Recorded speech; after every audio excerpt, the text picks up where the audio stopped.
चलो, good morning students. So chapter number 10 चल रहा है हमारा। नाम क्या है हमारा? Haloalkanes and haloarenes. अच्छा बताओ, लास्ट लेक्चर में क्या किया था हमने? So in the last lecture we have seen the classification of haloalkanes and haloarenes. और क्या देखा था? हाउ टू प्रिपेयर देम, उनके प्रिपरेशन की मेथड। अभी आज हम उसकी प्रॉपर्टीज देखेंगे कि फिजिकली वो कैसे दिखते हैं, क्या स्मेल करते हैं, मेल्टिंग पॉइंट, बॉइलिंग पॉइंट क्या होते हैं, स्टेबिलिटी किसकी ज़्यादा होती है ये देखेंगे। और क्या देखेंगे? केमिकल प्रॉपर्टीज, कौन सी केमिकल रिएक्शंस वो दे सकते हैं। तो पहला देखते हैं हम लोग फिजिकल प्रॉपर्टीज।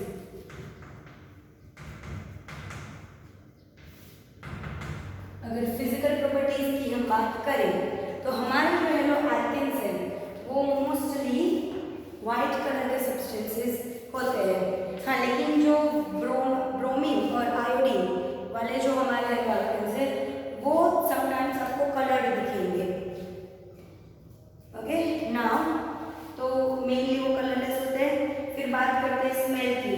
तो जो वोलेटाइल किसको बोलते हैं? सबसे पहले वोलेटाइल मतलब हवा में, मतलब आपका गर्ल्स को पता होगा उनका जो नेल रिमूवर होता है, आपका नेल रिमूवर कैसा होता है?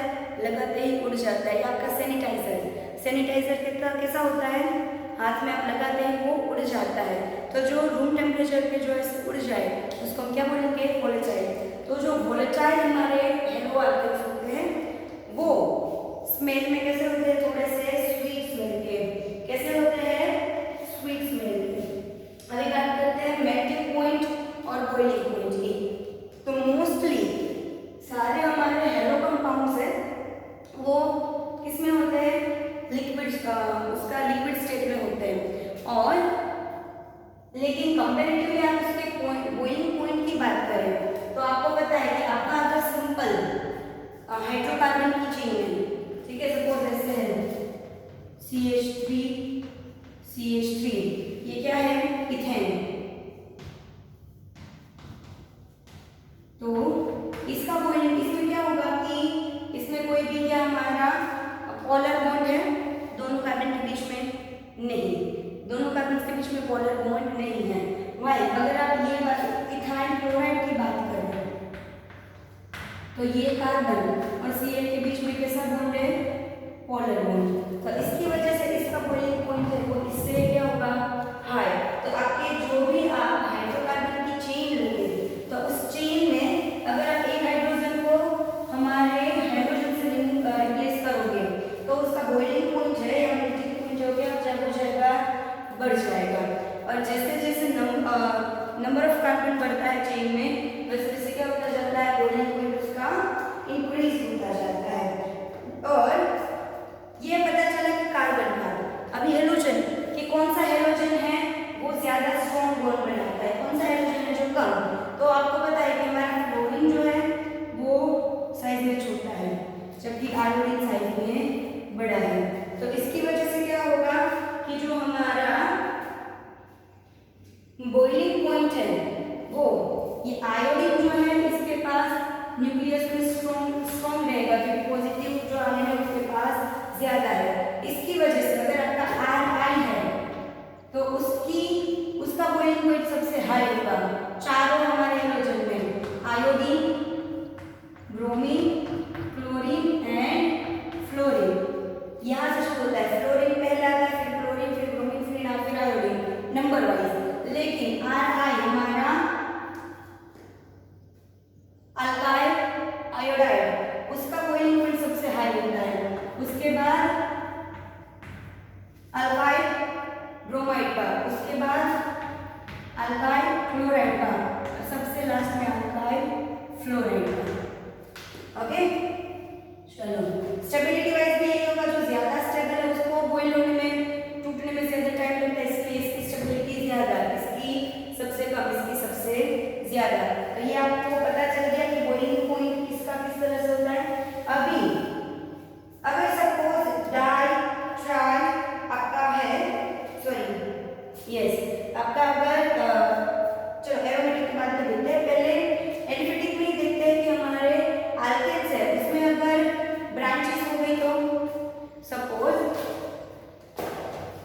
CH3 CH2 CH2 CH2 CH। ये क्या है? Chlorobutane, 1 chlorobutane. तो इसका बॉइलिंग पॉइंट, फिर इसमें अगर आप ये क्या है, प्राइमरी है, फिर सेकेंडरी ले लो, सेकेंडरी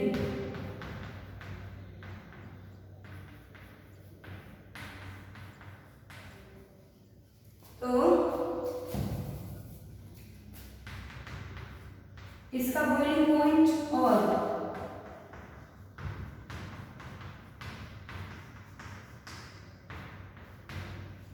इसमें किसका बॉइलिंग पॉइंट ज्यादा होगा?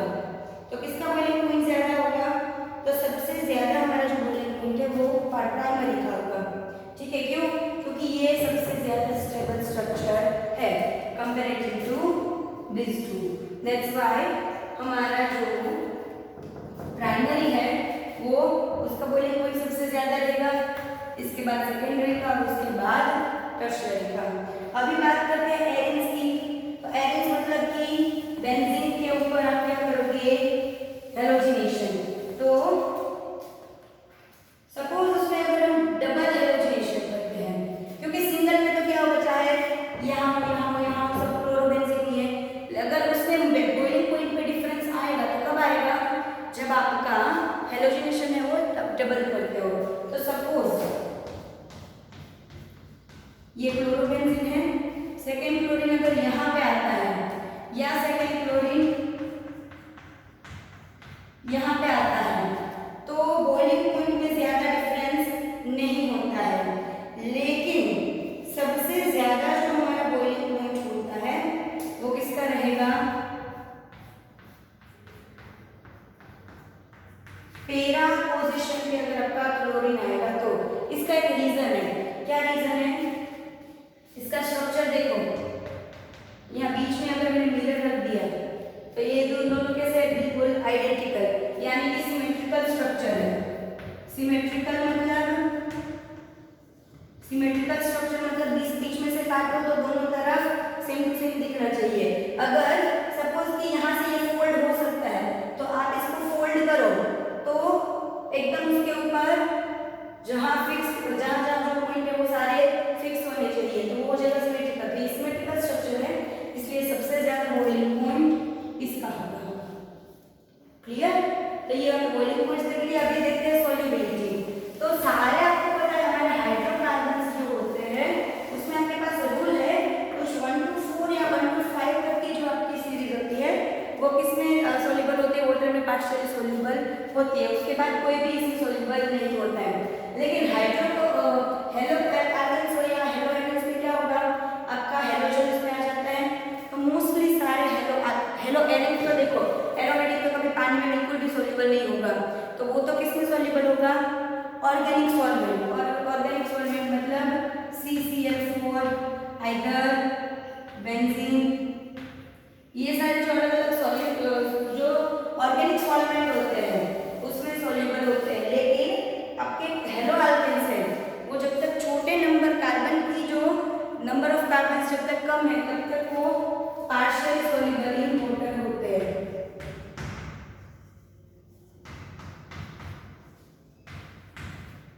ओके, इन वाटर कौन हेलो अल्केन्स, लेकिन mostly they are soluble in organic solvent। ज्यादातर किसमें soluble होते हैं? वो ऑर्गेनिक सॉल्वेंट में। ठीक है, तो ये 2-3 चीजें जो आपको एमसीक्यूज के लिए काम में लगेगी। कैसे एमसीक्यूज में काम लगेगी? सपोज आपको दो स्ट्रक्चर दे दिए, ऐसे बताया CH3 CH2 CH3 Cl, और यहाँ पे बता दिया CH3 CH2 Cl, और पूछा कि इन दोनों में से किसका बॉइलिंग पॉइंट हाई होगा? तो according to your stability rule किसका बॉइलिंग पॉइंट हाई होगा? इसका। तो ये हमको इसकी फिजिकल प्रॉपर्टीज से पता चलता है, जो आपको एमसीक्यूज में या 1 मार्क्स के कहीं पे काम आ सकता है। ओके, फिजिकल देख लिया। अभी देख लेते हैं हम लोग केमिकल प्रॉपर्टीज।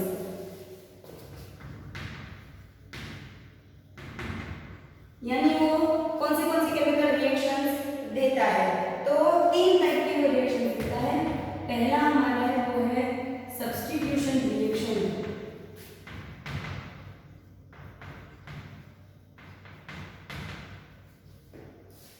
दूसरा जो है वो है एलिमिनेशन रिएक्शन,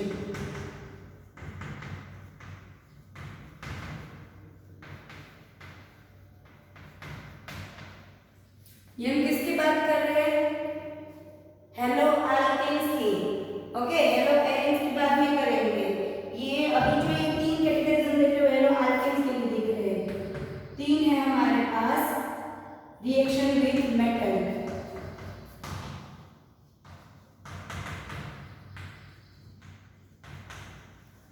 तो पहला क्या है सब्स्टिट्यूशन रिएक्शन। सब्स्टिट्यूशन का मतलब क्या है, सब्स्टिट्यूट किसको बोलते हैं। सबसे पहले सपोज मैं 2 दिनों के लिए कहीं जा रही हूँ या 2 हफ्ते के लिए कहीं जा रही हूँ, यहाँ पे मेरी जगह पे मैं किसी को रख के जा रही हूँ कि ये 2 हफ्ते के लिए मेरी जगह पे आएगा, तो मेरी जगह अगर कोई लेगा, मुझे हटाकर मेरी जगह कोई लेगा, तो उसको मैं क्या बोलूँगी, उसने मुझे सब्स्टिट्यूट किया, मतलब मेरी जगह को सब्स्टिट्यूट किया, यानी मुझे पहले यहाँ से यहाँ हटाया, फिर वो यहाँ पे यहाँ आया, तो उसको क्या बोलेंगे सब्स्टिट्यूशन, किसी एक चीज़ को निकाल के दूसरे को लगाना। एलिमिनेशन किसको कहते हैं, तो एलिमिनेशन में आप हटा देते हो, फिर किसी को लगाते नहीं हो, समझ में आया। एलिमिनेशन मतलब सिर्फ वहाँ से किसी को हटा देना। रिएक्शन विद मेटल, तो मेटल के साथ हमारे जो है पार्टिकल है वो क्या क्या रिएक्शन देगा वो उसमें हम देखेंगे। तो पहली बात करते हैं सब्स्टिट्यूशन रिएक्शन की। फर्स्ट क्या है हमारे पास सब्स्टिट्यूशन रिएक्शन। तो सब्स्टिट्यूशन रिएक्शन की अगर बात करें हम, तो जो सब्स्टिट्यूशन रिएक्शन है हेलो अल्केन्स की, उनको स्पेसिफिकली एक नाम दिया गया है न्यूक्लियोफिलिक सब्स्टिट्यूशन रिएक्शन। अभी न्यूक्लियोफिलिक क्यों, न्यूक्लियोफाइल का मतलब क्या होता है, 2 वर्ड हमारे पास, न्यूक्लियोफाइल एंड इलेक्ट्रोफाइल। देखो फिलिक का मतलब है अट्रैक्शन, फोबिक का मतलब है दूर जाना, फिलिक का मतलब उसके पास आना और मतलब उसके साथ अट्रैक्शन होना, और फोबिक का मतलब क्या है, उससे दूर रहने का होना। तो यहाँ पे क्या होगा, न्यूक्लियोफिलिक में क्या होगा कि आपका जो न्यूक्लियस है, न्यूक्लियोफिलिक यानी न्यूक्लियस से अट्रैक्टेड, तो न्यूक्लियस में क्या होता है पॉजिटिव चार्ज, तो न्यूक्लियस से अट्रैक्टेड कौन होंगे, जिनके पास नेगेटिव चार्ज होगा, यानी न्यूक्लियोफाइल के होते हैं वो माइनस में होते हैं, क्योंकि नेगेटिवली चार्ज होते हैं न्यूक्लियोफाइल, इसलिए वो न्यूक्लियस से अट्रैक्ट करते हैं। जबकि इलेक्ट्रोफाइल क्या करते हैं, इलेक्ट्रॉन से अट्रैक्टेड होते हैं, यानी कि नेगेटिव चार्ज से अट्रैक्ट होते हैं, यानी इनकी अपनी कैसी होती है चार्ज कौन सा होगा इनका पॉजिटिव। तो न्यूक्लियोफाइल है जो हमारे न्यूक्लियोफिलिक सब्स्टिट्यूशन रिएक्शन में क्या होगा, तो आपको पता है अगर मैं हमारा R लेती हूँ अल्काइल हैलाइड, तो ये पार्शियल पॉजिटिव है, ये पार्शियल नेगेटिव चार्ज है इसके ऊपर, तो ये हमारा कैसा है ऑलरेडी न्यूक्लियोफाइल। तो क्या होगा कि इसको हटा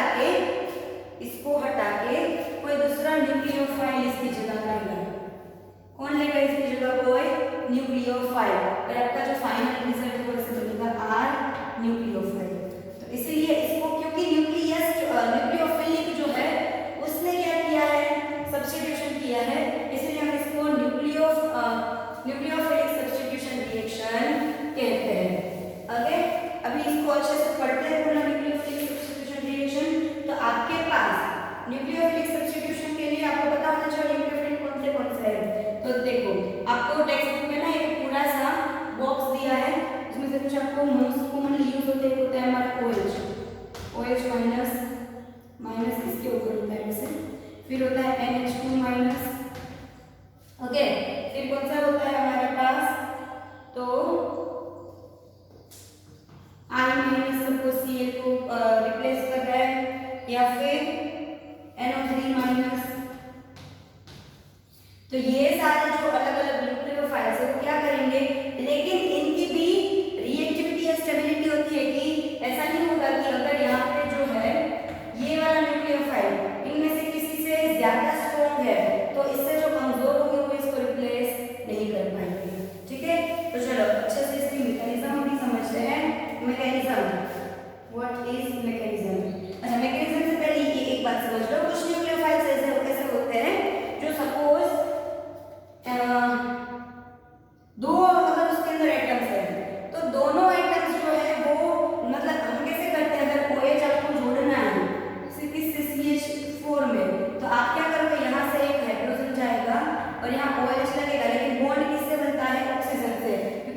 NO2 का स्ट्रक्चर ऐसे होता है, एंड एक ऑक्सीजन के साथ डबल बॉन्ड से जुड़ा होता है, एक के साथ सिंगल बॉन्ड से, लेकिन इसका इलेक्ट्रॉन जो है वो यहाँ पे अट्रैक्टेड होता है, यानी इसके ऊपर नेगेटिव चार्ज होगा और सिमेट्रिकली जो हमारा NO2 है, मतलब यहाँ इसके पास भी इसके लोन पेयर ऑफ इलेक्ट्रॉन होंगे और इसके पास भी अपने लोन पेयर ऑफ इलेक्ट्रॉन होंगे। लोन पेयर ऑफ इलेक्ट्रॉन मतलब जो कहीं पे जुड़े नहीं है ऐसे पेयर ऑफ इलेक्ट्रॉन। तो आपका जो हैलाइड है उसको रिमूव ऑक्सीजन भी कर सकता है और ऐसे जुड़ सकता है ONO, या नाइट्रोजन भी रिमूव कर सकता है और ऐसे जुड़ सकता है NO2।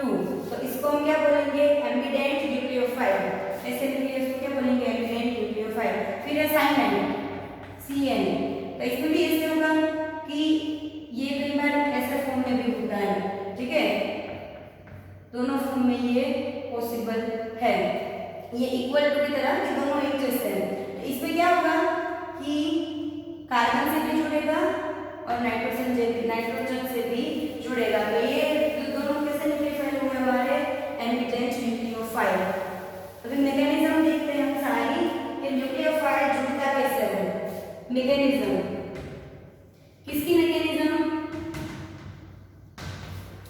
सब्स्टिट्यूशन रिएक्शन की। दो टाइप की मैकेनिज्म्स है, पहली है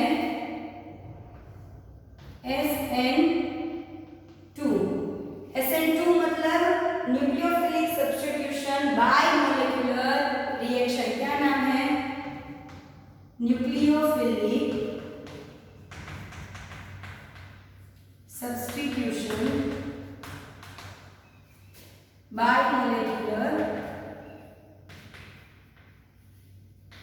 रिएक्शन। और दूसरी हमारे पास है SN1 जो कि है न्यूक्लियोफिलिक सब्स्टिट्यूशन, मोनो आएगा, अगर एक है तो क्या आएगा उसमें, मोनो यानी uni, nucleophilic substitution unimolecular reaction.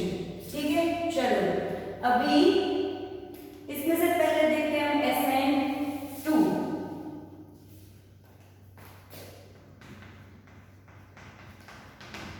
अभी आपको इसमें नाम ये 2 यानी कि बाई मॉलिक्यूलर क्यों लगाया, वो इसमें पूरी हम मैकेनिज्म देखेंगे ना तो आपको अच्छे से समझ में आएगा।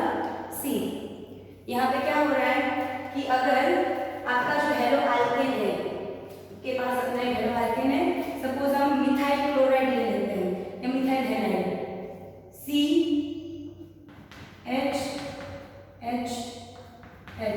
या अगर इसको मैं आपको 3 डायमेंशन में दिखाने की ट्राई करूं तो कैसे होगा, देखो कार्बन का पहले CH4 का स्ट्रक्चर क्या होता है, एक यहाँ ऊपर के प्लेन में होता है, एक यहाँ बाहर की तरफ आ रहा होता है, एक पीछे अंदर की तरफ होता है और एक साइड में होता है। ठीक है, इसमें से सपोज ये वाला हमारा रिमूव करके यहाँ पे क्या जुड़ा है हमारा हैलोजन, तो आपका ये स्ट्रक्चर कैसे होगा, एक जो है वो कहाँ जा रहा है, बाहर की तरफ। ठीक है, एक जो है ये हमारा यहाँ पे है, एक अंदर की तरफ ही, ये बाहर की तरफ, और यहाँ पे आपका है X। ठीक है, तो क्या होगा, X मतलब आपका हैलोजन, तो क्या होगा कि इसके साथ आपका जो सपोज मैंने न्यूक्लियोफाइल लिया OH- ये रिएक्ट करेगा, तो ये आपको एक चीज याद रखना है, इसमें आपको कोई मिडल का कोई टर्म नहीं मिलता है, यानी कि इसमें आपको बीच में कोई हमारा बीच में मतलब ऐसे नहीं होता कि बीच में कोई एक मॉलिक्यूल बना उसके बाद उसमें से दूसरा नहीं, इसमें सिर्फ एक ट्रांजिशन स्टेट बनता है। क्या बनता है, ट्रांजिशन स्टेट। जो ट्रांजिशन स्टेट उसमें क्या होता है,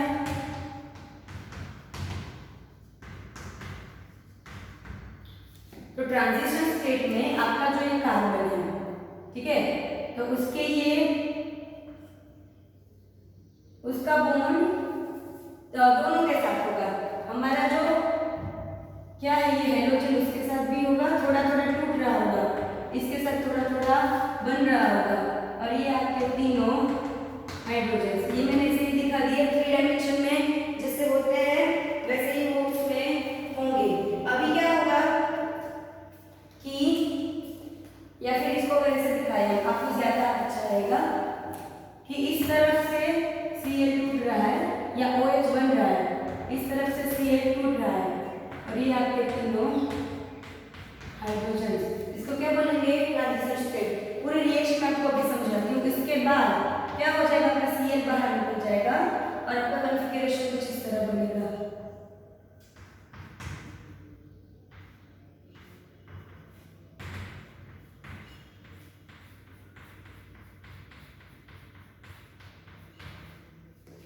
तो इसमें आप एक चीज देखो, कुछ नोटिस किया आपने, यहाँ पे आपके हाइड्रोजन तीनों किस तरफ है, इस साइड लेफ्ट हैंड साइड, यहाँ पे सारे हाइड्रोजन किस तरफ आ गए, राइट हैंड साइड। इसका क्या रीजन है, तो इसमें क्या हो रहा है, देखो ये अच्छे से सीखो। यहाँ पे तो हमारा क्या है, ऑलरेडी नेगेटिवली चार्ज हाइड्रोजन, ठीक है, यहाँ 3 हाइड्रोजन है हमारे, तीनों हाइड्रोजन पे कैसा चार्ज होता है, पॉजिटिव चार्ज, ठीक है। तो आपका ये न्यूक्लियोफाइल OH अगर रिएक्ट करने जाएगा तो इस साइड से आ पाएगा, यहाँ से सीधा OH आ सकता है नहीं, क्यों, OH के ऊपर नेगेटिव साइन है, हाइड्रोजन के ऊपर भी क्या होगी, नेगेटिव साइन होगी। तो अगर आपका ये अल्कोहल यहाँ से आने की ट्राई करेगा तो ये रिपेल करेगा एक दूसरे को, इसलिए आपका हाइड्रोजन किस साइड से आता है, इस साइड से अटैक करता है, ठीक है। तो ये इस साइड से अटैक करेगा तो ये क्या करेगा कि इसको थोड़ा सा अपवर्ड भेजेगा, यहाँ जगह करेगा, इन दोनों को यहाँ भेजेगा, सी हाइड यहाँ OH ने यहाँ पे किया तो ये हाइड्रोजन जो यहाँ आ गया, ये दोनों हाइड्रोजन थोड़े नीचे आ गए, उसने जगह दे दी इसको बॉन्ड बनाने के लिए। फिर आपके ट्रांजिशन स्टेट में क्या होता है, तो ट्रांजिशन स्टेट में क्या होगा कि आपका OH जो है वो धीरे धीरे जुड़ रहा है, जो क्लोरीन है वो धीरे धीरे निकल रहा है, यानी कि दोनों थोड़े थोड़े कार्बन से जुड़े हुए हैं। तो इस वक्त कार्बन के ऊपर प्लस चार्ज होगा, इसके ऊपर माइनस, इसके ऊपर माइनस, क्योंकि थोड़ा थोड़ा जुड़ रहा है, थोड़ा थोड़ा टूट रहा है। फिर क्या हो जाएगा, क्लोरीन पूरा टूट जाएगा, तो इस तरफ पूरी स्पेस हो गई हमारे पास, ठीक है। तो इस वाली तरफ पूरी जगह खाली हो गई, तो आपके हाइड्रोजन जो है वो सीधा क्या आ जाएंगे, इस तरफ, ठीक है। तो समझ में आया पूरा, इसको बोलते हैं कॉन्फ़िगरेशन इन्वर्जन।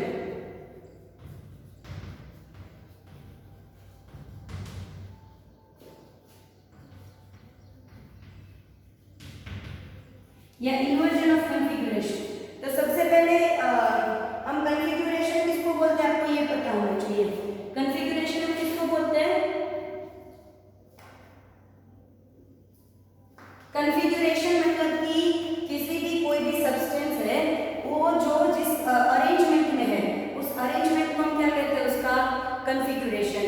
सपोज आप 4 बच्चे, आप में से कोई 4 बच्चे हैं, उनको मैंने यहाँ किसी एक शेप में खड़ा किया है, तो वो उन 4 बच्चों का कॉन्फ़िगरेशन है, उनकी अरेंजमेंट, वो क्या वो उनका कॉन्फ़िगरेशन है। यहाँ पे जो हमारे अल्काइल हाइड्रोजन का कॉन्फ़िगरेशन था वो पूरा कैसा हो गया, उल्टा हो गया।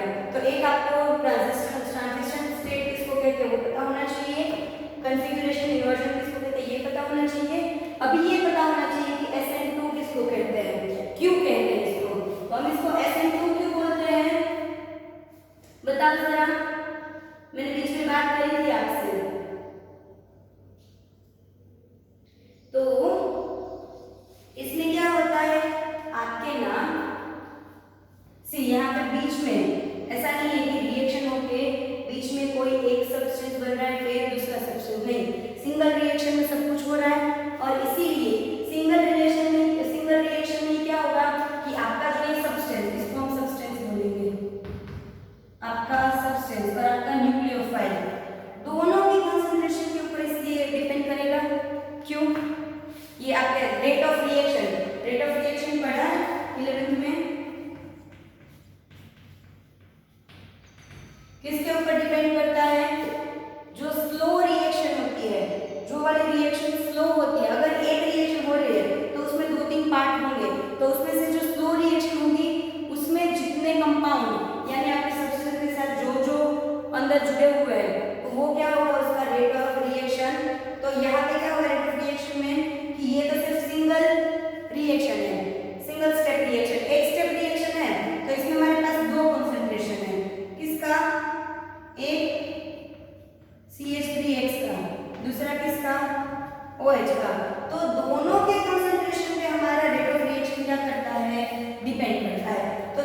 Inversion of कन्फिग्यूरेशन।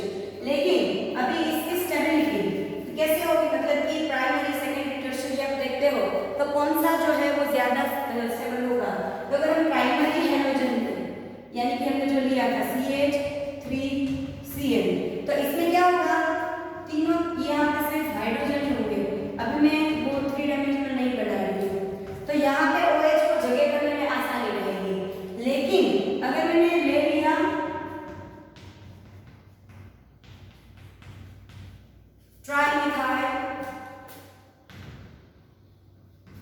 मिथाइल क्लोराइड, या इसको हम इसको क्या नाम देंगे,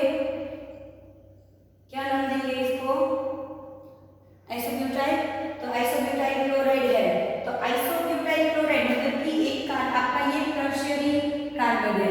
तो इसमें क्या होगा, अगर OH को यहाँ से रिएक्शन करनी होगी तो ये बहुत ही बड़े बड़े मॉलिक्यूल्स हैं कंपेयर टू हाइड्रोजन। तो ऑक्सीजन यहाँ पे OH को जगह नहीं मिलेगी अटैक करने के लिए। तो अगर इसको अटैक करने के लिए अच्छे से जगह नहीं मिलेगी तो इतनी स्पीड में या इतना जो हमारा प्राइमरी में होता है इतना अच्छा रिएक्शन इसमें होगा क्या, या उतना स्टेबल इसका स्ट्रक्चर बनेगा क्या, नहीं। इसकी वजह से क्या होगा कि आपका प्राइमरी जो है SN2 में, देखो SN2 और SN1 का अलग अलग है, अच्छा से समझना। SN2 में प्राइमरी जो है उसकी स्टेबिलिटी सेकेंडरी से ज्यादा होती है और सेकेंडरी की टर्शियरी से ज्यादा